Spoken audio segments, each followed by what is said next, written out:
with basmalah. Bismillahirrahmanirrahim. Now we are going to talk about everybody is always in the middle of something. That is,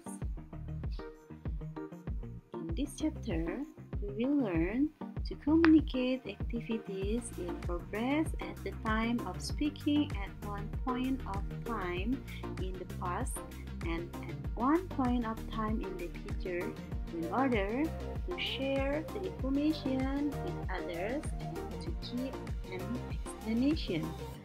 The first one, we'll talk about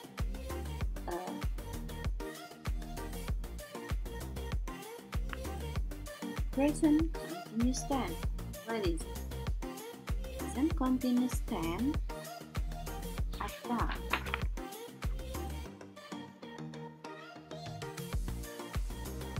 Salah satu bentuk pola kalimat di dalam bahasa Inggris. Kalian bisa buka buku catatan kalian yang telah Ibu tugaskan di minggu-minggu lalu, yaitu pada halaman 27. Silahkan kalian persiapkan catatan kalian yang sudah kalian catat di modul halaman 27. Nah, kita lihat di sini.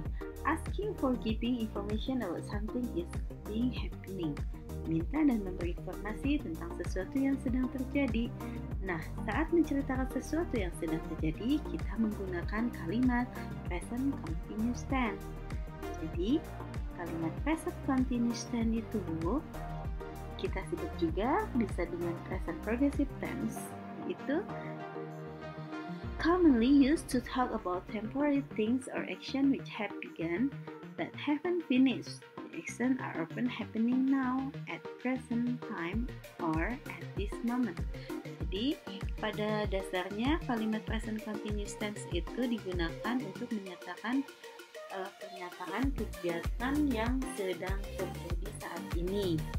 Tetapi dalam modul atau buku modul atau catatan kalian di sini ada 5 kegunaan present continuous tense. Dapat dilihat di buku catatannya. Kita akan membahasnya hari ini. Yang pertama adalah talking about action happening at the moment of speaking. Now or present time, yaitu berbicara tentang kegiatan yang sedang berlangsung saat ini. Jadi ketika berbicara kegiatan itu bahwa kegiatan itu sedang dilakukan ketika kita berbicara. Nah, contohnya adalah Rina is kicking the ball. Nah, saat ini Rina sedang menendang bola. Jadi ketika berbicara Rina sedang menendang bola. Nah, itu yang dimaksudkan bahwa untuk menunjukkan sesuatu yang sedang terjadi saat ini. The second one is talking about fixed plans in near future, yaitu untuk menunjukkan sesuatu atau fixed plan, rencana yang akan terjadi dalam waktu dekat. Sesuatu yang direncanakan tapi akan terjadi dalam waktu dekat. Something that is worth to discuss or plan ahead. Nah, kita ambil contohnya di sini di buku kalian ada 4 contoh. Yang hanya ambil satu di sini. They are holding a meeting after class. Ketika berbicara ini adalah ketika kita sedang belajar di dalam kelas. Kemudian mereka akan menyelenggarakan atau mengadakan rapat setelah kelas ini selesai. Bahwa tidak akan lama lagi rapat. Jadi sesuatu yang akan berlangsung setelah ini. Jadi tidak lama. Near future. Talking about fixed plan in the near future yang akan terjadi seketika, ya. Yang ketiga adalah talking about temporary action. Maksudnya di sini adalah akan terjadi sesuatu yang akan terjadi tapi bersifat sementara. Kita bisa gunakan kalimat present continuous tense untuk menyatakannya. Seperti di contohnya, we are not playing football during the exam week. Kita tidak akan bermain sepak bola selama pekan ulangan. Jadi yang tidak bermain bola itu selama pekan ulangan saja. Setelah itu boleh bermain bola lagi. Jadi temporary action, jadi bersifat sementara. Yang selanjutnya adalah talking an action that is new or a trend, sesuatu kegiatan yang bersifatnya baru atau sesuai tren atau yang lagi hits gitu ya. Nah, seperti contohnya di sini, are people using email rather than postcard? Apakah orang sering menggunakan email daripada kartu pos? Email di sini adalah it's new or trend. Jadi maksudnya di sini yang sering digunakan pada saat ini adalah email, tidak lagi kartu pos ya. Itu bisa dinyatakan dengan menggunakan present continuous. Ini adalah contohnya adalah interrogative sentence atau kalimat tanya. Are people using email rather than postcard? Apakah orang-orang lebih menggunakan email daripada kartu pos? Itu bisa menggunakan kalimat present continuous. The last one is talking repeated action which are irritating to the speakers. It usually use the word always, constantly, or forever. Yang terakhir di sini adalah untuk menyatakan sesuatu kejadian atau sesuatu kegiatan yang berulang-ulang yang bersifat menjengkelkan atau yang tidak disukai, irritating to the speaker, yang tidak disukai oleh si pembicara. Nah, di sini contohnya adalah they are always coming late. Mereka selalu datang terlambat. Ini adalah sama halnya menyatakan kegiatan yang rutin seperti yang sudah dipelajari dalam simple present tense, tetapi di sini adalah kegiatannya yang bersifat irritating to the speaker, yang menjengkelkan biasanya ya, yang tidak disukai oleh si pembicara. They are always coming late. Itu bisa menggunakan pola kalimat present continuous. Coba mari kita lihat di sini bagaimana pattern atau pola kalimatnya.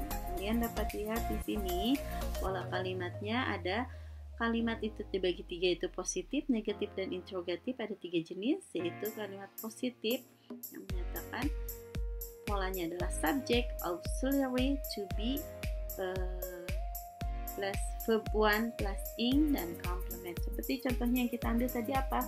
Rina is kicking the ball. Rina adalah di sini sebagai subjek. Kemudian ada is, itu adalah kata bantu untuk subjek Rina, yaitu she, ditambahkan kick plus ing. Kick adalah verb one, kemudian ditambah ing sebagai complement. Tambah ing jadi kicking plus complement di sini adalah pelengkap. Jadi ini kata the ball adalah sebagai complement. Rina is kicking the ball adalah sampel atau contoh dari kalimat positif pola present continuous tense. Yang kedua adalah negative sentence. Negative sentence adalah kalimat negatif, bentuk kalimat negatif dengan pola subjek dengan auxiliary atau to be tambah not. Bedanya positif dan negatif, pada negatif ini tinggal ditambahkan. Kemudian kebutuhan testing lalu ditambah complement. Tadi kita sudah ambil contohnya, yaitu we are not playing football during the exam week. Nah, we di sini sebagai subjek, kemudian auxiliary atau to be-nya adalah are, kemudian tambahkan not, playing itu adalah verb one ditambah ing, ditambah complement-nya adalah football during the exam week. Itu adalah complementnya. Kemudian interrogatif. Nah, interrogatif ini ada tiga bagian, ada tiga jenis. Ada yang menggunakan interrogatif dalam bentuk positif, ada interrogatif dalam bentuk negatif, dan interrogatif menggunakan kata bantu WH word question, yaitu seperti what, where, when, why, how, ditambahkan oleh to be, subjek, dan verb one plus ing, dan ditambah complement. Contohnya tadi kita ambil, kita tadi mengambil contoh yang are people using email rather than postcard. Nah, contoh yang kita ambil adalah contoh yang A, yaitu to be ditambah subjek plus verb 1 plus ing plus komplement, yaitu contoh interrogatif positif. Jadi apakah orang-orang menggunakan email daripada postcard atau postcard? Itu adalah contohnya. Silahkan dipelajari kembali. Nah,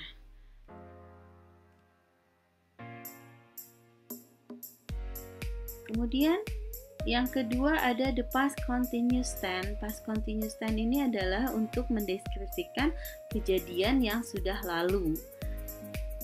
Yang pertama adalah to describe an unfinished action that interrupted by another event or action. Ini ada di halaman 29 buku modul kalian yang sudah kalian catat juga. Ibu hanya menerangkan saja apa yang sudah kalian catat. Nah, yang pertama, kegunaan past continuous tense ini adalah untuk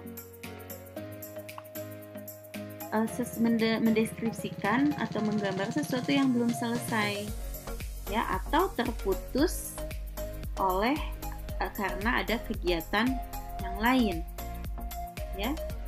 Contohnya di sini, last week I was reading when the electricity went off.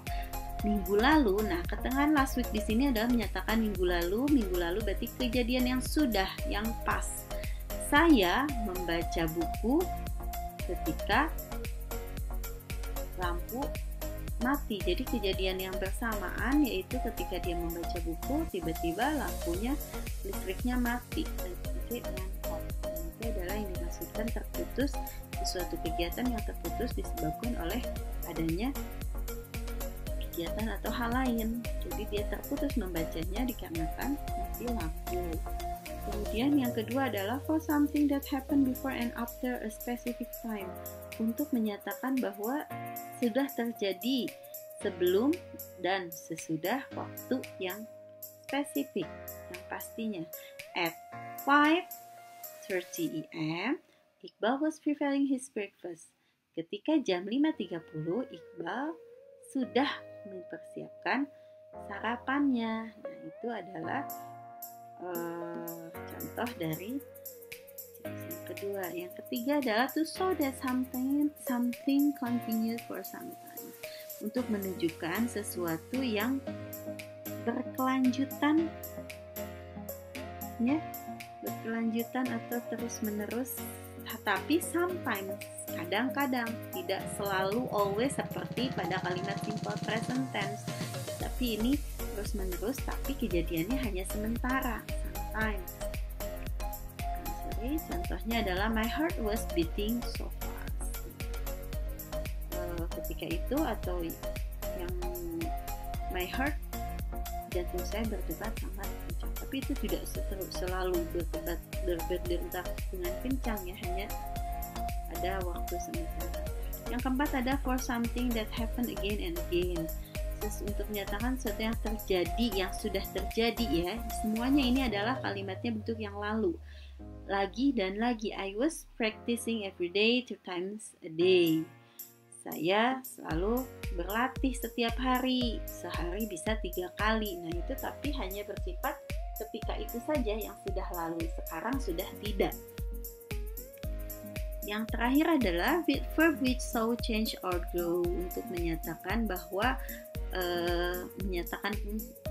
menyatakan kegiatannya, atau di sini kata kerja yang menunjukkan perubahan atau pertumbuhan. Nah, seperti my hair was going gray. Rambut saya menjadi abu-abu. Jadi ada proses, ya. Mungkin ini cocok untuk misalnya yang sudah menua. Nah, itu kan ada growth. Dari growth itu, dari tumbuh itu berubah. Rambutnya dari hitam menjadi abu-abu. Itu my hair was going gray.